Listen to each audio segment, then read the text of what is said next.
Hello, welcome to the Positive Posting Conversation, the show about how to have a better relationship with your dog and cat. I'm Zazie Todd, author of the books Bark, Wag and Purr, and creator of Companion Animal Psychology blog. My co-host, Christy Benson, is a dog trainer and anthropologist, and she also works at the Academy for Dog Trainers. We can't give advice on your pet, so if you have concerns, see your dog trainer, cat behaviourist, or veterinarian as appropriate. Thanks for joining us today. BarkFest, the book festival for animal lovers, took place in September 2024. There were 11 panels featuring 22 incredible authors of books about animals, and it was attended by more than 1,600 people. I organised the festival to celebrate the launch of my new book, Bark, The Science of Helping Your Anxious, Fearful or Reactive Dog, which is out now, and I'm pleased to say getting rave reviews. This recording is of the panel on canine emotions and perception with Marc Bekoff, PhD, myself and Kat Warren, chaired by Christy Benson. This event sold out, and so many people have been asking for the recording. Here it is. Enjoy. So we'll just give everybody a chance to join. There's a lot of people coming today. Yeah, you said. Okay, well, let's get started. I'm so excited to welcome you to BarkFest. Thank you for coming. I would love to know where you're joining us from, so please let me know in the chat. And I can see someone already knew that I was going to ask about that, so thank you. Would love to know where you all are. And I'm Zazie Todd. I'm the author of Wag, The Science of Making Your Dog Happy, Purr, The Science of Making Your Cat Happy, and my new book, Bark, The Science of Helping Your Anxious, Fearful or Reactive Dog is available for pre-order now. And Bark really was the impetus for organising BarkFest. And I'm so thrilled to hear from all of these authors. And today I'm lucky enough to be on the panel myself. So Kelly S. Thompson, national best-selling author of Still I Cannot Save You, says that Bark is full of practical solutions and tips for even the most fearful of canines, all backed by extensive research, witty personal stories, and tales of Todd's own beloved animals. So thank you for coming today. I have some housekeeping to do, first of all. So the recording is going to go out after about 72 hours because that gives me time to check the recording. Everyone who is here live has the chance to win copies of some books, and we're going to have 3 winners today. One of those winners is going to win a copy of Bark, a signed copy of What the Dog Knows, and copies of 2 of Marc Bekoff's books, The Emotional Lives of Animals and Dogs Demystified. So Dogs Demystified is the one that he's talking about today, but we have another session with Marc talking about The Emotional Lives of Animals, and that is almost full. So if you want to sign up for that one, I recommend going to sign up for that one as soon as possible. And so one person will win all 4 of those books, and 2 other people are also going to win a signed copy of What the Dog Knows from Kat, which is amazing. So I will do the draw for that afterwards because I have to allow a bit of time for processing to see who's actually been here live, and then I'll do the draw and email someone this afternoon. And so I'd also like to point out that we have a chat box and a Q&A box, and please put your questions into the Q&A because that makes it easy for us to find them at the end. Things tend to whiz by too fast in the chats. It's lovely to see so many of you here. I'm so excited for this session, and Christy, I'm going to hand over to you to introduce our 2 amazing guests. Great. Thank you, Zazie.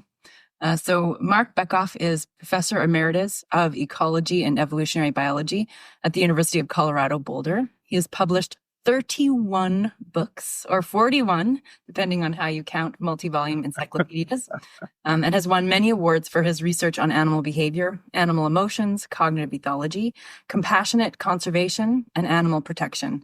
He's worked closely with Jane Goodall as the co-chair of the Ethics Committee of the Jane Goodall Institute and is a former Guggenheim Fellow. He also works closely with inmates at the Boulder County Jail.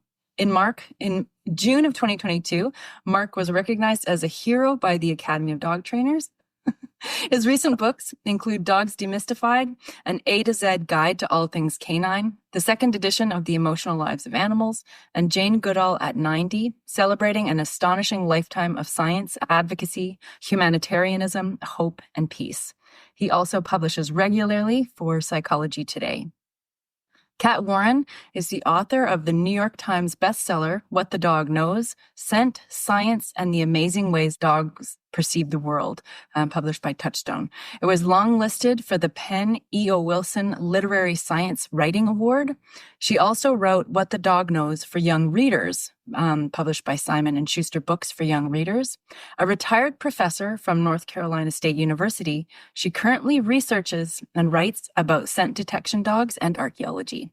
She lives in Durham, North Carolina with her husband, David, a German Shepherd Rev, and an adorable Boykin Spaniel, who I love watching go by on Facebook, named Brio. So now we're going to pose for a photo quickly. So if everyone wants to hold up their books, I have nothing to hold up today, so I'm unprepared. Oh, Whoops. That's in front of your face, Mark. We need to see your face too, please. Thank you. Oh, yeah. That's probably long enough. That works. Thank you.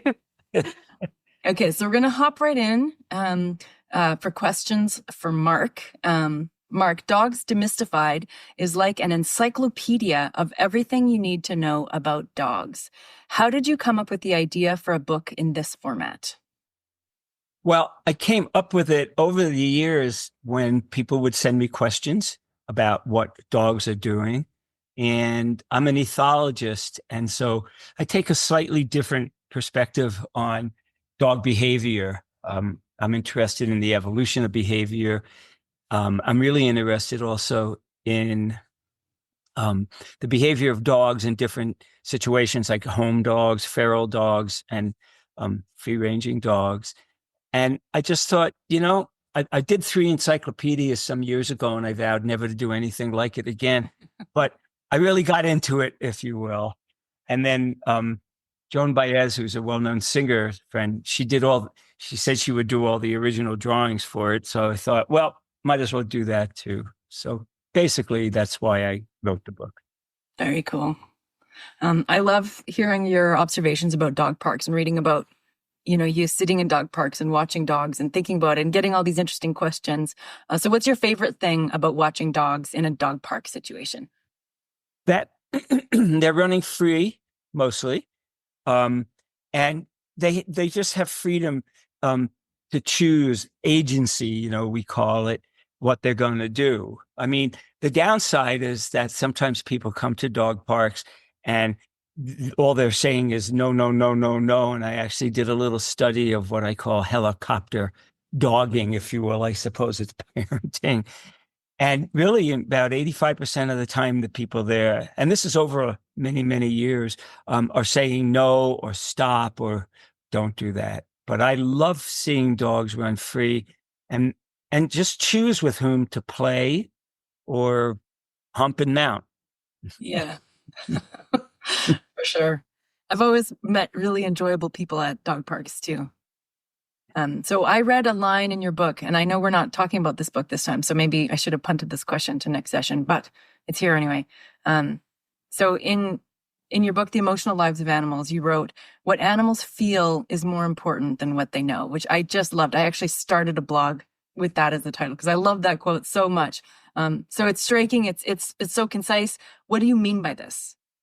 Well, there's no evidence across any animals I know, including humans, that intelligence, cognitive capacities are related at all to degrees of suffering, for example. And Jeremy Bentham, a utilitarian philosopher in the 1780s, basically said, the real question is not can they talk or can they reason, but can they suffer? And so I say that just because a lot of people think, well, dogs suffer more than mice. I'm a biologist at heart, and I'll say, well, I don't think dogs suffer more than mice or rats or rabbits. Each individual suffering is their own suffering, and that's what really counts when you interact with them. So you're an ethologist, and you introduce the reader to ethology in a non-technical way, but in a way that's easy for us to understand, but also in a way that really opens the door to understanding what it is that you do. So what's your aim in telling people about ethology as a profession, as a discipline? Well, I love what I do, and I've been doing it for decades, just carefully watching animals. I've studied wild coyotes in Wyoming for 8.5 years. I studied penguins in Antarctica. dogs around Boulder. I had students studying feral dogs, birds around Boulder. And it's just, I mean, to me, it's a treat to be able to just sit down and watch animals. And today on a bike ride, there were in East Boulder, there were three bobcat kittens playing right on the bike path. So of course I stopped and I introduced myself to them, and they didn't pay any attention to us at all. But this guy in a recycle pickup truck stopped. He jumped out and he went, "Oh my goodness, what's going on?" And I said, "Well, those are bobcat kittens." So I gave him a 5-minute lecture, and they were growling. And he said, "Well, they're fighting." And I said, "No, they're playing." And he said, "What does that mean?" And I said, "I'll send you some papers because this is what I've been studying for years." And he had to get going.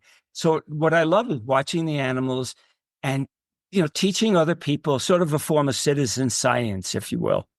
Right. Fantastic. Yeah. So what did you learn about dogs while working on the book, the encyclopedia book, that surprised you? Well, what I learned was that a lot of people get dogs and have never had a course in Dog 101. That was another reason I wrote it and made it so accessible from A to Z, is because I think the best dog-human relationships will form when the human is educated in dog, if you will. And then you have to educate, especially for homed dogs or free-ranging dogs who are around humans, you've got to educate the dogs in human. So what I learned was that, there's just so many myths out there.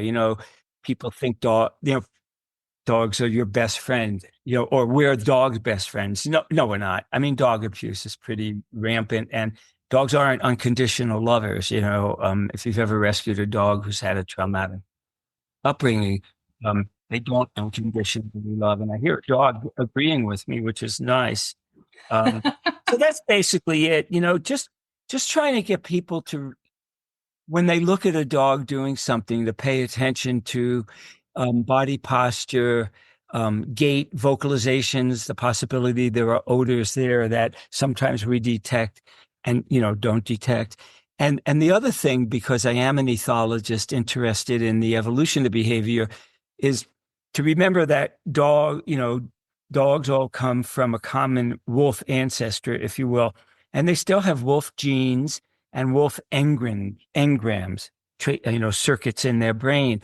So it's not to say dogs are wolves. They're not. But they're not dumbed down wolves either, because dogs do very well, especially in a human-dominated world. Right. Absolutely. Fantastic. Thank you so much for that. I think just really quickly before we get you to do your reading, when you were talking earlier, we were talking about ethology. I'm going to stick in an extra question. How did you end up in that field? I mean, I don't think it's something that people, when you're a young person and you're thinking about going to university, it's not a field that hops to the top of the list. I don't even think I knew what it was until I got into dog training, to be honest. So what drew you there? What was your path there, getting into this as a discipline? It was totally nonlinear. I was always a pretty high-end athlete, and that was really what made my life go.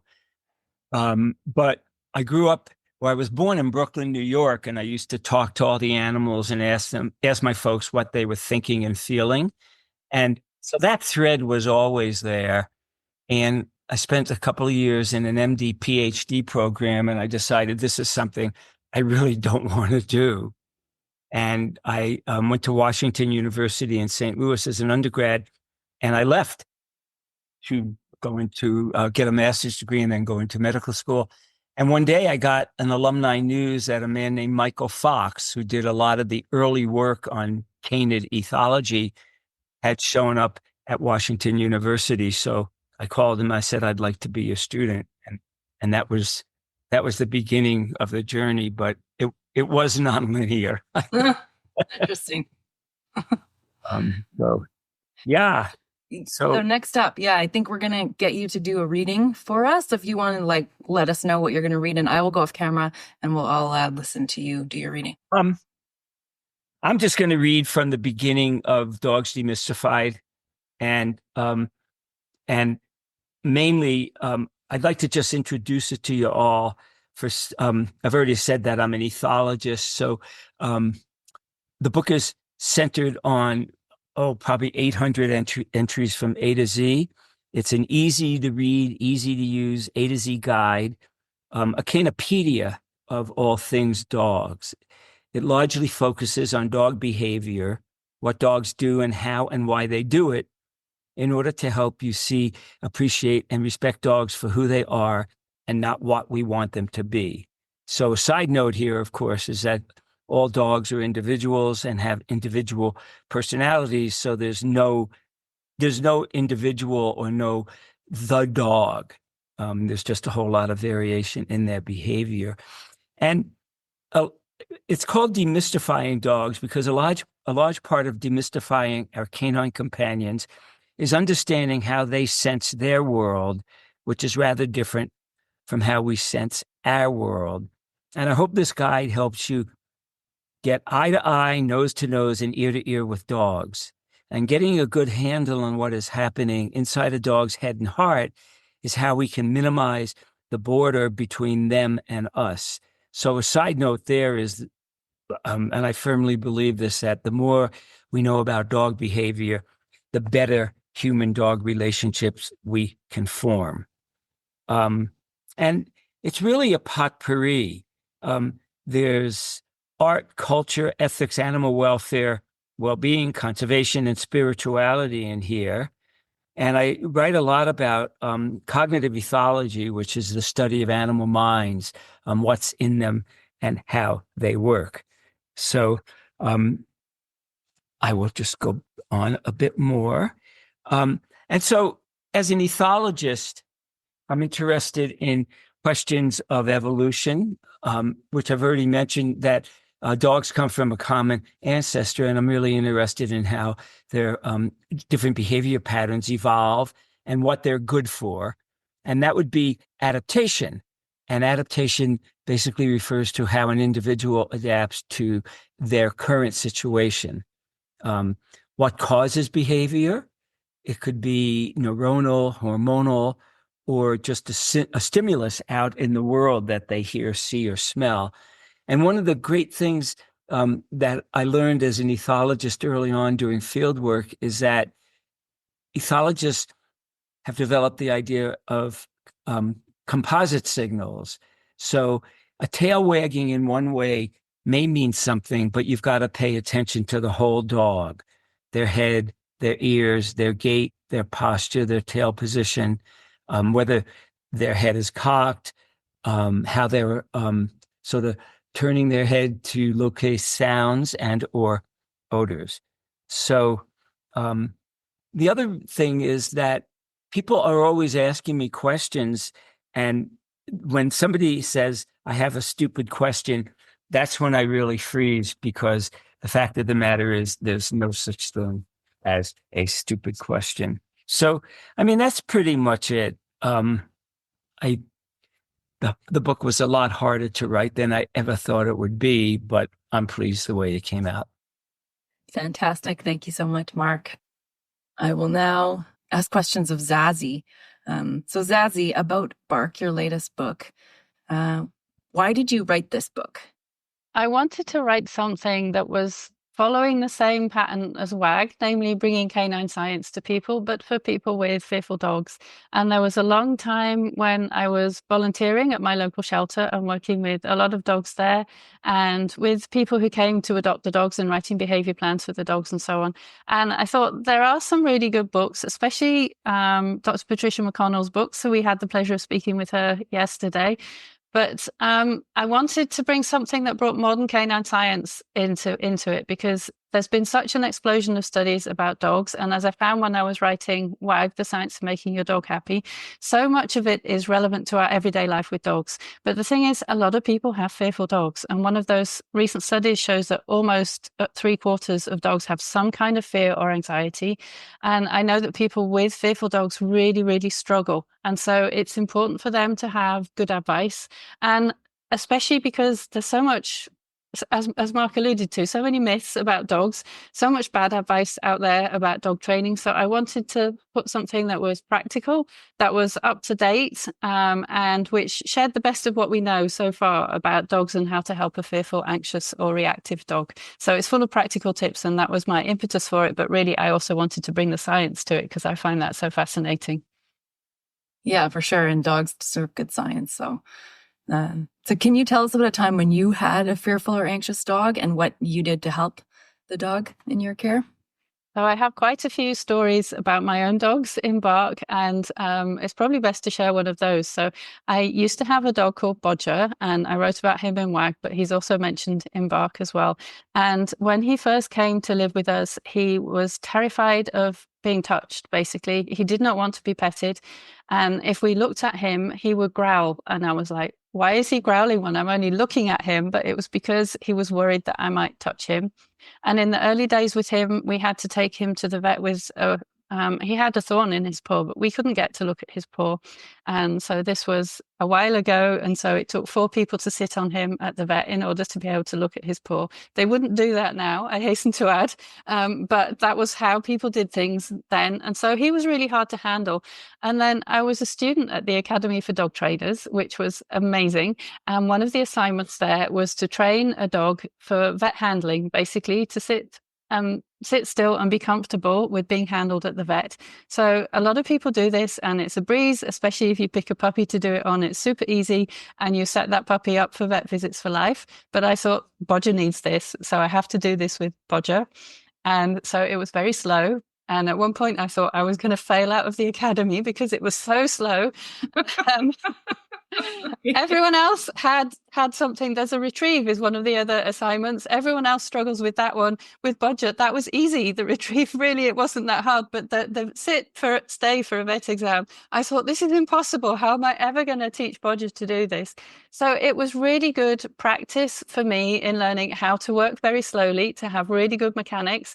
And I have to thank Jean Donaldson because she had to write me a very special plan just for Bodger in order for me to be able to open his mouth, look at his teeth and pop a piece of cheese in so that I'd be able to peel him.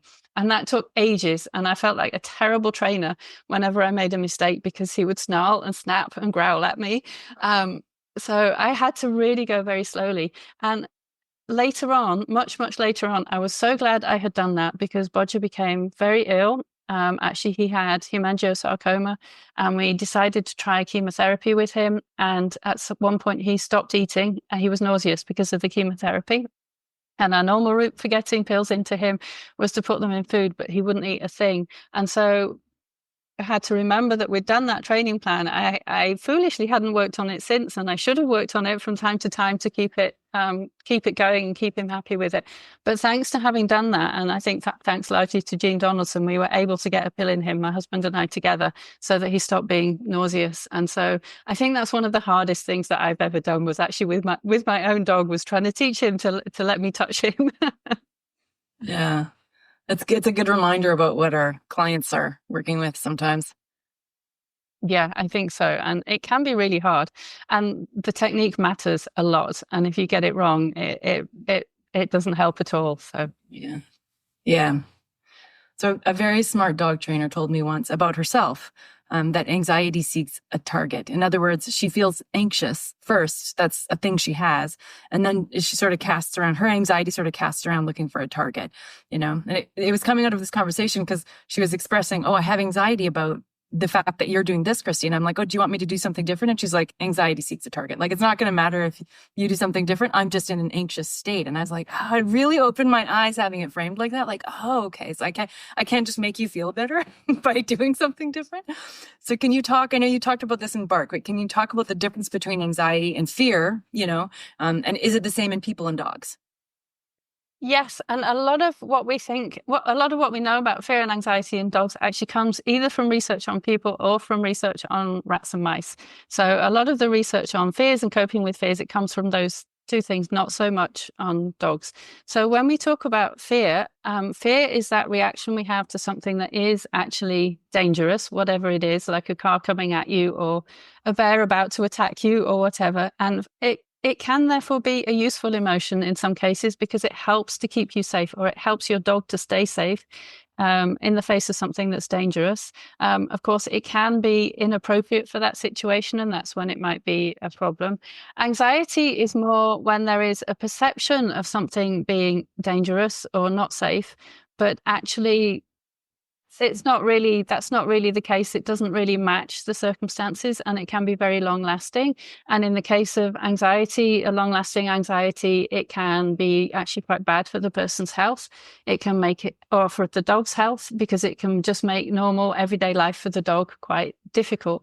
And so then there also would be some kinds of veterinary labels that veterinarians would apply to certain situations. And of course, I'm not a vet, so I won't be speaking to those. But it's important to know that if your dog is anxious, that's something that your vet can help with, and your vet will consider, what the issue is and whether or not it's appropriate to prescribe medication.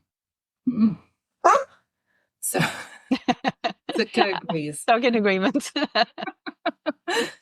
So when writing Bark, how did you decide how to balance the personal stories, which I think really give it a hook and really give it sort of depth? And we all know that as an anthropologist, I love stories, and I adore storytelling as part of like science communication. But how did you decide how to balance those stories with the science that's like the foundation and the backbone? So the information that you really wanted to impart. What was your thinking there? It just kind of came about organically, really. And I had made the decision when writing WAG, which I then followed through Per and Bark, that I would include stories about my own pets. And I actually had a discussion with my editor about that, because she had concerns that if I was just writing about my own pets, it might be harder for other people to see their pets in it, and maybe to write about clients' pets or other people's pets would also be quite helpful. But at the same time, that gives it less of a through narrative. So in a way, there is a narrative that starts in WAG and tells you about me getting Ghost and Bodger and my cats, Harley and Melina. And then you can read about, even in the cat book, you can see some mention of the dogs. And even here in Bark, you can see some mention of the cats. So that's something that comes through all of the books. And in each case, every chapter starts with a story, for one thing, because I think that's the best introduction to the chapter. And I tried to balance the stories with what fitted with the science. So, for example, I have a chapter on fear of loud noises, and we did a lot of work with Bodger on fear of loud noises, like loud bangs, like the bear bangers and thunder and fireworks, but also on the sound of the barred owl. So that it was very obvious and easy to decide, okay, Bodger goes in that chapter, and there are lots of stories about him.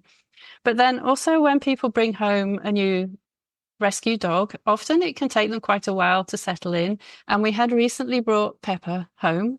So, that meant that there were places where it was very obvious that stories about Pepper would fit. Pepper is my Shih Tzu. He's adorable. He's gorgeous. And I'll be reading about him shortly. So it largely was organic, and there were stories that ended up not fitting, and I had to take them out, or they had to be shortened. But that's really how it came about. Love that. That's great. Thank you. So our last question before you're reading, how do you balance the need to be upfront that we don't know everything, like the underlying cognitive mechanism for counter-conditioning, without casting too much doubt on we're living in kind of a science-averse world in some contingent. So how did you balance that? I think that's a great question. And it's one of the things we learn as a scientist, is that you have to be upfront when you don't know things. Part of being a scientist is knowing what you know and the limits of what you know. So you get used to saying, actually, we don't know this. And that's partly how you decide to do new studies or something like that. So in part, it comes from my background, but also I think it's really important in the face of so many people trying to deny science. If we made stuff up about science, that would not help our cause at all. So we have to be scientific about it, and we have to be honest about it. And I think it's always disappointing to people, especially like if a radio host asks you a question and you have to say, actually, we don't know. That is not at all what they want to hear. So you have to quickly think of what we do know that you can say. So at least you can tell people something. And I think that's really helpful. But I find it fascinating that there are things that we don't know too, because I write in the book about Pavlov and Pavlov's dogs. And everybody knows the story of Pavlov's dogs. That's kind of become part of the popular consciousness, except that part of the story that we know or think we know, it isn't actually quite what happened. And then there are still things we don't know, even though classical conditioning was discovered so long ago. The fact that there are still things that we don't know about it, I find that fascinating. I think that's really interesting. And that makes me curious and want to know more. So for me, that it's a good thing that we don't know everything yet. That was a great answer. It's actually Pavlov.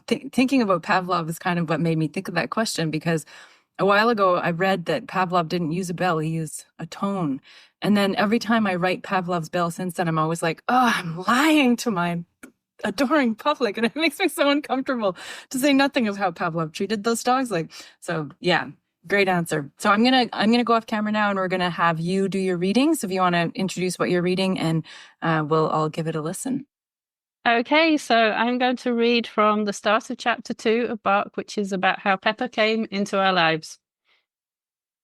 My husband and I started to look for another dog in the difficult days of the pandemic, having lost Bodger, our beautiful 11-year-old Australian Shepherd, to cancer in early 2020. I was expecting to find a mid to large-sized dog and would have loved another Aussie, but the only criterion that mattered was that a new dog should get on with cats. We couldn't tolerate a dog who would be a hazard for our felines, Harley and Melina. But this was the time when the whole world was looking for a dog. Any dog, whatever size or breed, and whatever issues they might have, seemed to go within moments of their listing being posted on the web. And those notices didn't contain the magic words, good with cats. Finally, after about 6 months, there was Pepper. I hadn't planned on getting a Shih Tzu or any kind of little dog, but Pepper's listing had those magic words, good with cats. He was a senior, had just had various medical issues treated, and seemed to love everyone. I showed his photo and bio to my husband and put our application in right away. Soon, the call came to say that we could go and meet him. Pepper was 10 years old when he came to live with us. We don't know much about his previous life, but it's clear that someone loved him very much, liked to have him sit on their knee, and fed him human foods, too many human foods. At first, he didn't do very much, and he was so quiet. Aren't little dogs supposed to bark a lot? I thought. But he made no sounds. Then one day, there was an item on the local TV news about some dogs at the shelter we had adopted him from. We recognized the voices of staff members there, and so did he. He ran to the TV and made the strangest, most strangulated bark sounds I've ever heard. It felt as if he was saying, I'm here, I see you, to the people who had cared for him in the shelter, but the sounds just weren't coming out right. All of a sudden, Pepper had found his voice. Yap, yap, he went at dogs walking up the street. An urgent yip, yip, yip when the black bear went through our yard, and little grr grrs when he's playing tug. So why was he so quiet when he first moved in? In fact, right at the beginning, he didn't do very much of anything. You could have looked at him and said he was a very good dog. And you wouldn't be wrong, because he is a very good dog, but in reality, he was nervous, too nervous to do anything or to make a sound. Of course, we did everything we could to make him feel at home and safe with us, but it was a big change in his life to come to a new home with new people. He had already spent a while getting used to the shelter and the foster home. Any change was bound to make him shy. Shut down is what we call it when a dog is too scared to really do much, too frightened to do any behaviors. It's often mistaken for being a good dog because the dog isn't misbehaving in any way, but they aren't happy or comfortable. It pays to practice reading dogs' body language so that you can recognize when they're fearful and do something about it. And then that goes into a discussion of how to tell if your dog is fearful or anxious. Thank you. Beautiful, lovely, Zazie. Thanks so much. It's so nice hearing people read their work in their own voices. Can we get Kat back on video? Perfect. So we started in on some questions. So the book is about the work you did with your dog Solo, who is trained to detect human remains. How did you get into this, and why was it an activity that was good for Solo? So it's such a complex answer to this, Christy, but also because Solo was a singleton, and which meant that he was the only pup in his litter, and it made him really uncomfortable around other dogs because he didn't he didn't have all that give and take that you get with early socialization with other puppies, where they're, trading all these thousands of signals a day. And so he was a very different kind of dog. And I was thinking about obedience classes and all of those things, but it wasn't going to fit him. And I went to a trainer I respected one day, and she suggested having him become at what was known at that point as a cadaver dog. And she also talked about the degree to which it's a good activity, because I was a university professor. So search and rescue, where you have to absolutely drop everything and leave. And as she said, the dead can wait, which is literally true, because the more you wait, the greater the scent they can emit. Mm-hmm. And so and we're in North Carolina, so very often we schedule searches for the morning, especially during the hot seasons. And it was one of those things where he changed my life, because he loved doing this work, and it was good for him. I will say it was especially good for me as well. I love that. So many of the authors that Zazie and I are talking to have this sort of split focus on both people and dogs. And this is so nice to hear, that everybody's welfare matters.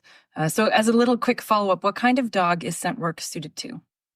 So it varies widely. I mean, the wonderful thing about scent detection dogs is that this is what dogs do, right?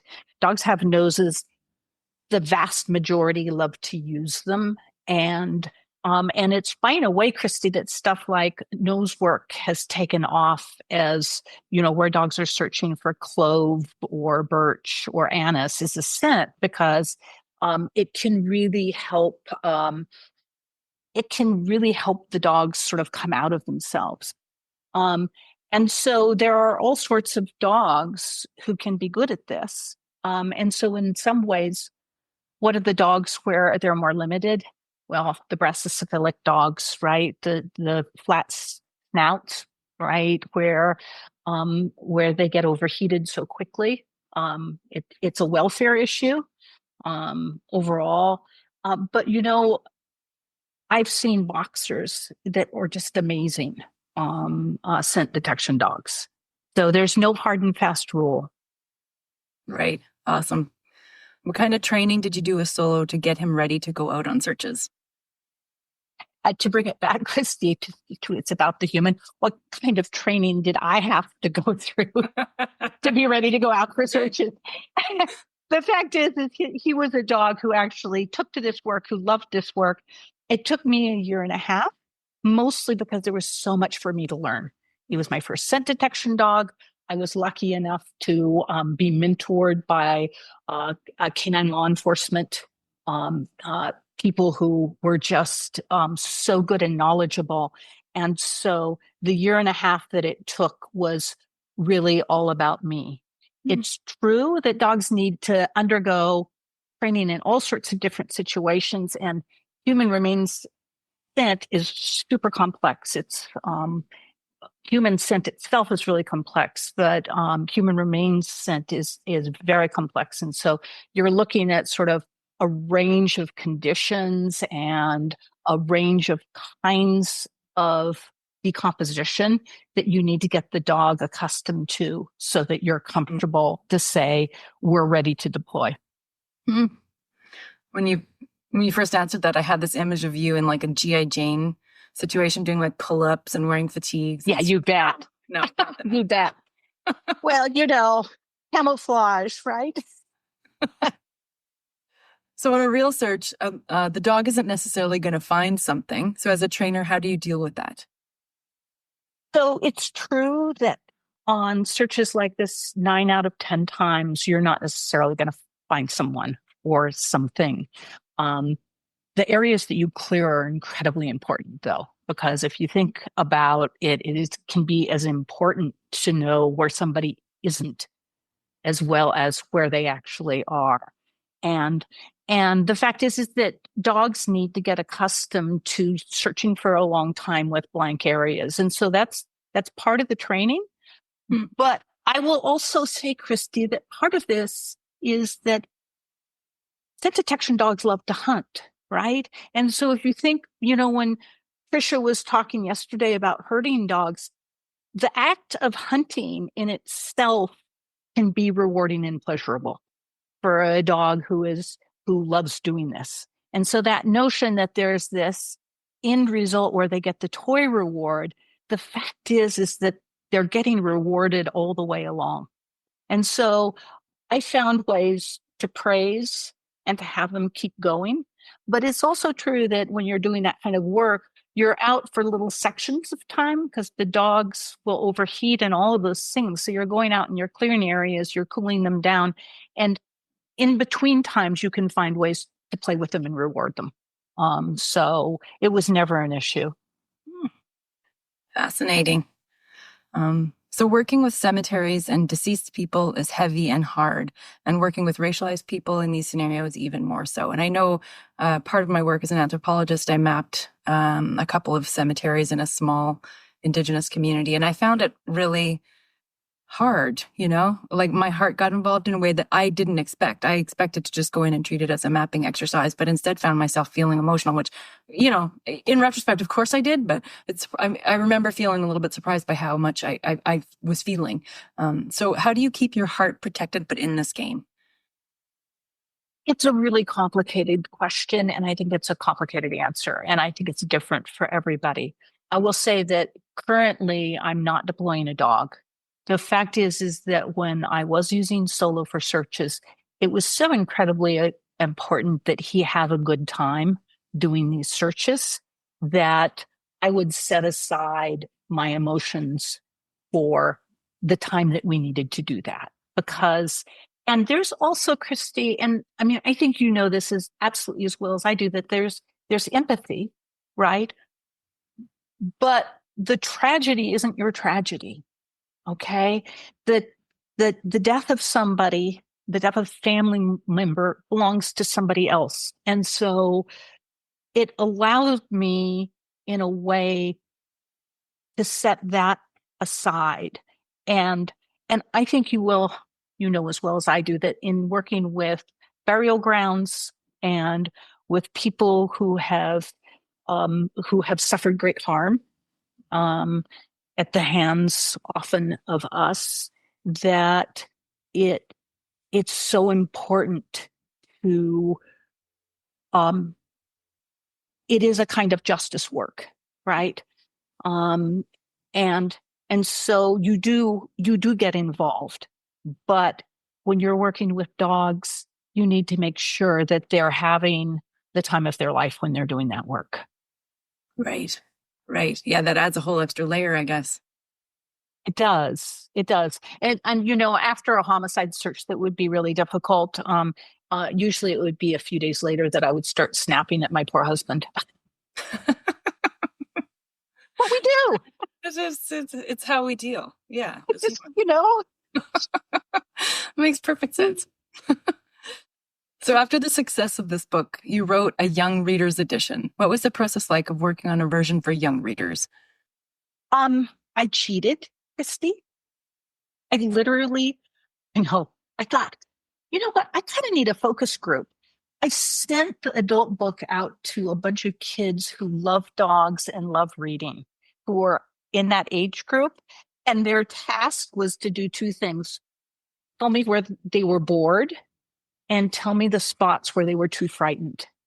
And a little fear is fine. What's interesting is that the kids weren't necessarily frightened at the thought places where adults might become frightened.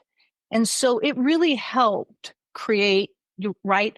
Because there are spots where, I geek out on the science, right? And so I pulled it back to Solo's story and used Solo's big body to hang elements that I wanted to get across with the trajectory of working with him. Fascinating. Is that, yeah. Yeah. So very quickly before you do your reading, can you just tell us about your new project? So I've got two new projects. It was lovely to listen to Patricia McConnell yesterday. I'm about 2/3 of the way through a novel that's on archaeology and dogs. And I love it because there's no deadline. And I love to research this stuff, right? And I'm working on a couple of grants where the use of dogs in archaeology is part of that work. And then I'm working on a kind of a more fun, lighter project, which will be an illustrated book, we hope, on all the different kinds of work that dogs are doing now, all the ways that we have found that they can be, like in Australia, there's a team of dogs working on leak detection for water supplies. So underground tiny leaks that these dogs are able to pinpoint before they get bad. So, yeah. I could actually use that on the farm. You could see, we could all use it. We could use it in our city, right? Yeah. Yeah. Oh, that's fascinating. I don't know if the audience knows, but I'm actually an archaeologist. So I know Kat and I have geeked out together. The very idea that archaeologists can work with dogs makes me just chortle with glee. So I'm going to go off now, and you will do your reading. Okay. So let me preface, this is about maybe halfway through the book, and it was not the first homicide search that I had gone on with Solo, but this is just a little section from a chapter called Into the Swamp. And it opens there. It was a case where somebody had disappeared into an area where the police were going to have to sweep the swamp with 20 or 30 people if we didn't have luck. As usual, Solo provided extra sound effects, mewling, crooning, sounding more like a great Serengeti cat than a German Shepherd. Even his whiskers twitched. He had on his sturdy nylon harness that could double as a handle to suck him out of the swamp if needed. He hated the harness, since it signaled a bit of constraint in what he thought should be an unconstrained life. It meant he might have to work on a long line. Tough titty, it was staying on. I ran a final mental checklist. Water, water bag, bug spray, tug toys to reward the dog. I hadn't forgotten those as I dashed out of the house. They were as essential as water. My list checking was simple distraction, a rosary of search equipment that slipped easily through my mind. Solo's distractions were more concrete. Dog piss on the rusted jungle gym. Dog piss on the grass, making his tail curl defensively. As we walked towards the woods, children from the nearby apartments, having stood back at first to watch from a distance, now surged around us, chattering like mockingbirds, then leaping back and screaming in exaggerated fear as Solo swung his huge head in their direction and wrinkled his brow. They weren't dogs. They were just little people. He relaxed his tail to wag low and slow, all stiffness gone. Around children, he dialed back both his drive and his rhetoric. Don't worry, he's sweet, I told them. He wasn't always sweet with me, but he was with others. He's big, huh? He won't hurt you. He loves kids. He wasn't a therapy dog, though, so we kept moving the whole time. Before we entered the fickle shade of the mimosas and elderberries and trees of heaven that have colonized and overwhelmed the edges of these Piedmont woods, Solo paused to inhale a last resentful snort of dog piss baked onto a corroded steel post. Then the two investigators, the dog, and I ducked under the yellow crime tape and through a jagged hole in a chain-link fence. We straightened up on the other side, and I took one of the rope tug toys out of the training bag and tucked it ostentatiously into my pocket. Solo yowled and spun in delirium, kneecapping me with his big shoulder. I winced and unhooked him from my aching arm. I reminded myself once again that searches were not the time for etiquette lessons. I didn't want him to sit or heel or watch me with adoration. I wanted him to find the body. Unhooked and far more obedient off lead than on, Solo stood frozen, waiting. His eyes fixed outward, then sliced back to my pocket, then down the hill littered with empty liquor bottles, toddler diapers, a shattered big wheel, a rusted washing machine. He didn't need to hear the command, but the words focused and centered me, reminding me that we'd researched this dance for a couple of years. The least I could do was get it started. Solo, go find your fish. He did a final brief tarantella around me, striking the pocket where I'd stashed the toy with his open muzzle. Not a bite. It hurt nonetheless. Then he barked sharply and disappeared into the dense undergrowth.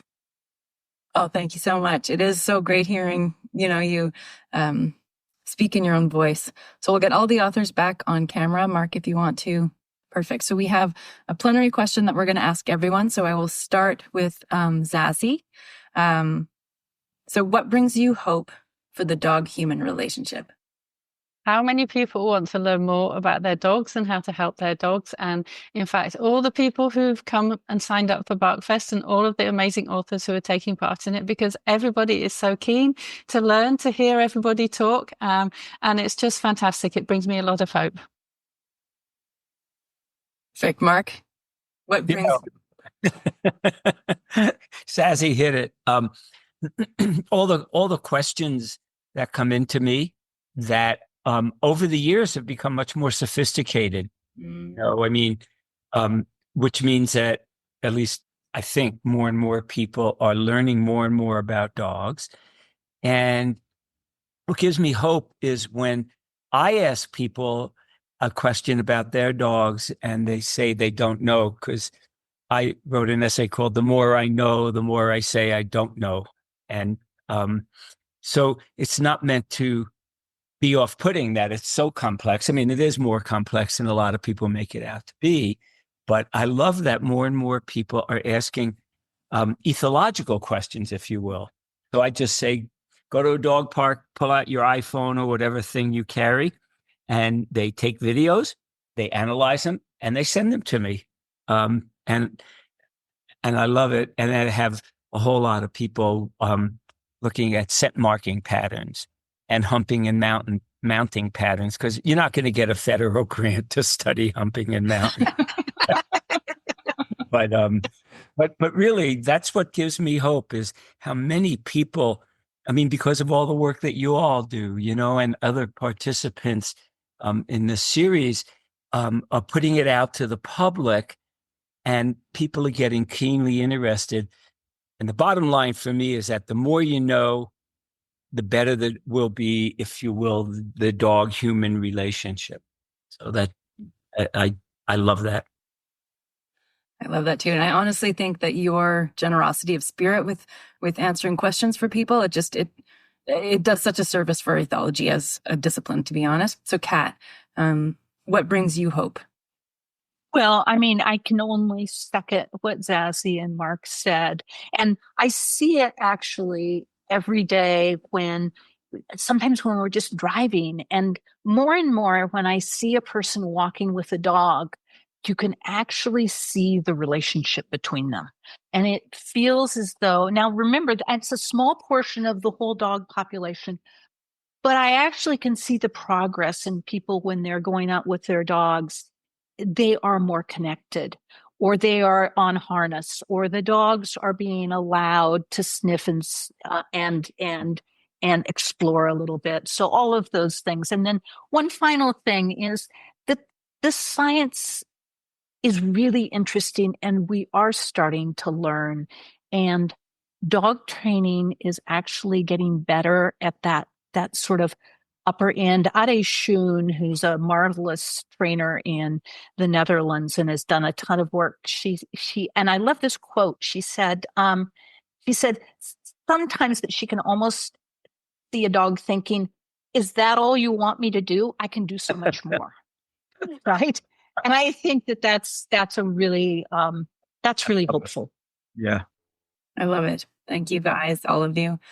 So we have some awesome questions, and sadly, we do not have enough time to answer them all. So I'm just going to kind of quickly choose and assign questions. So I'm going to start with Yasmin, and I'm going to ask Zazie to answer this. When environmental management reaches its limits to create a safe environment for dogs to practice counter-conditioning against sounds, is there still a way? Yes. So the first thing to do in that case would be to speak to your veterinarian, because often your veterinarian will be able to prescribe medications, and they can prescribe short-acting medications to help you get through a specific time, like the 4th of July or bonfire night. And they can also prescribe longer-lasting medications. And there are also some things that you can do to mask the sounds and to think about what kind of sounds they are. And Eileen Anderson has done some work on that. She's mentioned in the book and quoted in the book on finding the right kind of sounds to help to mask the sounds that are going on. And that's probably the first part of an answer. Of course, then other specifics would depend on the particular situation. Okay, thank you, Zazie. So Mark, Mary asks, pet dogs live very boring, controlled lives today. Is there something you could recommend to improve their lives? That's a big question. Just throw it off your cuff. That's simple. Well, find out what challenges them in a positive way and challenge them. Dogs, not all dogs, so I know I can't say that, but a lot of dogs, and all the dogs I lived with in the mountains where they could run free when I was home. I challenged them. On this acreage I'd put out treats about the size of a marble, and there were usually between 3 and 6 dogs there. They'd go out and spend the whole day looking, and then the next day I'd move them around, but challenge them. But I think your question is who asked it is really important, because it can be boring just hanging out around home with the same boring human. Even if the humans aren't boring to other humans, they could be really boring to dogs. But find out what your dog really likes, and challenge them, but not in an aversive way. And I know you all are, that, but play games with them, and understand that they don't see the world or sense the world the way we do. So what we might find easy, they might find challenging. And love them. And I really mean that. Just let them know that you are there for them all the time, because why get a dog if you're not there for them all the time? Yes, truer words. So, Kat, Patricia McConnell asks, would love to hear about would love to hear how the emotion of experience, fear, etc., impact working sniffer dogs. So thanks, Tricia, for an incredibly complicated question. I think it's a marvelous question, and I think it's one that people have looked at a lot. For instance, the dogs of 9/11 and other places, and my current German Shepherd, because he has a fear issue, is not a dog that I'm working in human remains detection. It's not work that he enjoys. We have found things that he enjoys. And I think that I approached it a little bit about how experienced handlers control their own emotions as much as possible. This is also a very other end of the leash question that Patricia's asking here. And that is how does your emotional state impact the dog? And it's why, in a way, some of the really, really tough, good working dogs, we talk about environmental hardness or soundness, that those are the dogs who kind of don't give a crap how you feel, right? Mm-hmm. And that is, that's quite literally why, for instance, hunting labs, right? They're not going to pay a lot of attention to what you're thinking or feeling if they're out hunting, searching for scent.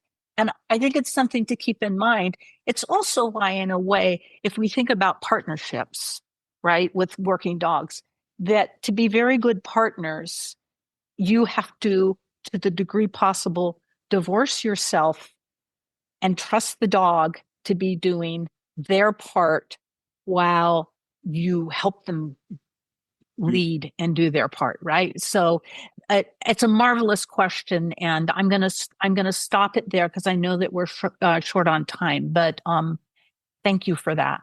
Yeah, I'm just gonna hop in super quick. I know Zazie is just about ready to say she's done, but I want everyone to just say like the shortest sentence possible to address this. I'm gonna do a round robin again because I love this question so much. What do you wish you could tell younger you about the work that you do? So just make it real short, but let's start with Kat. Not taking everything personally. Yeah. And I love that. Listen to your dog. Learn what your dog is telling you, right? That's two pieces of advice. I love it. Zazie?